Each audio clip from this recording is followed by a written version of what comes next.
Hi, I'm Lucas, And I'm Likhith. and today we're going to dive deep underground with the Morris worm.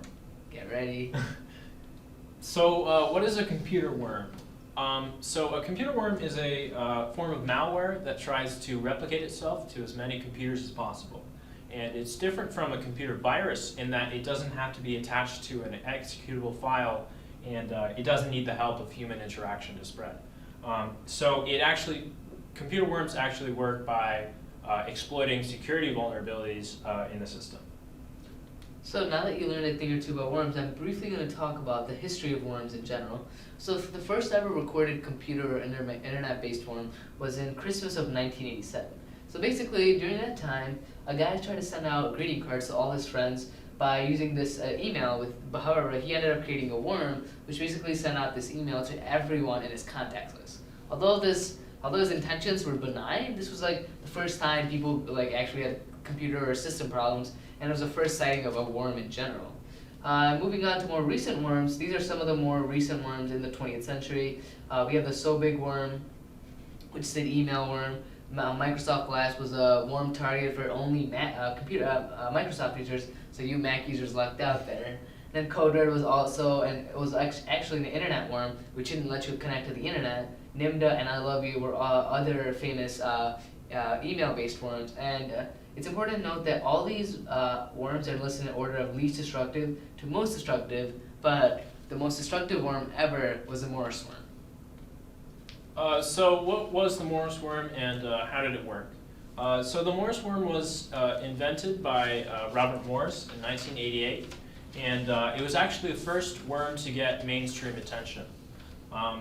He created the worm in order to try and map the existing internet at the time, but he accidentally shut down the entire internet.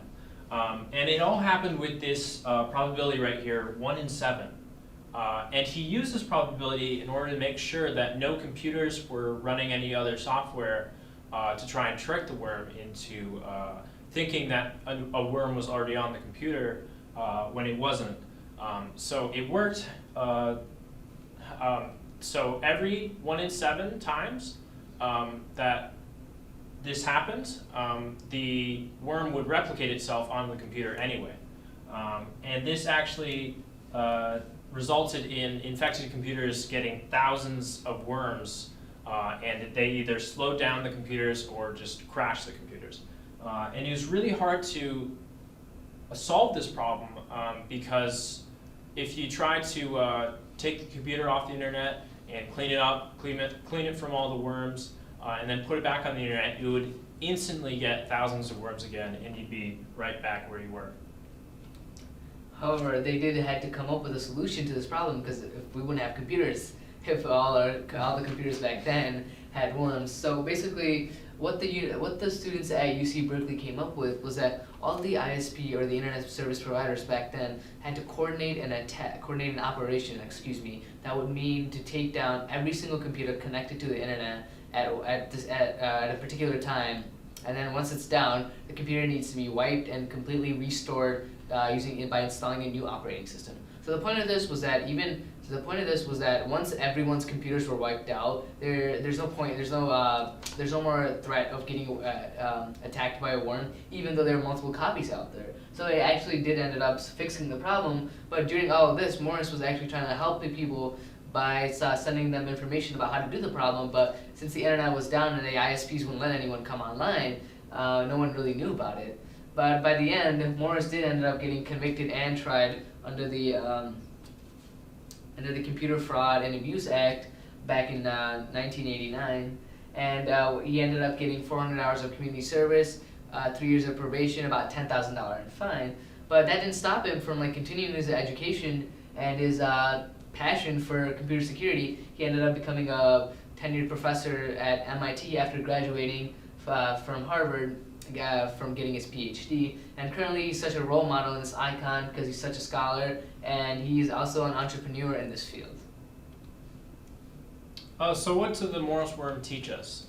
So initially it did teach people about the existing security problems that the worm exploited, but it also shed light on the entire field and the importance of cybersecurity.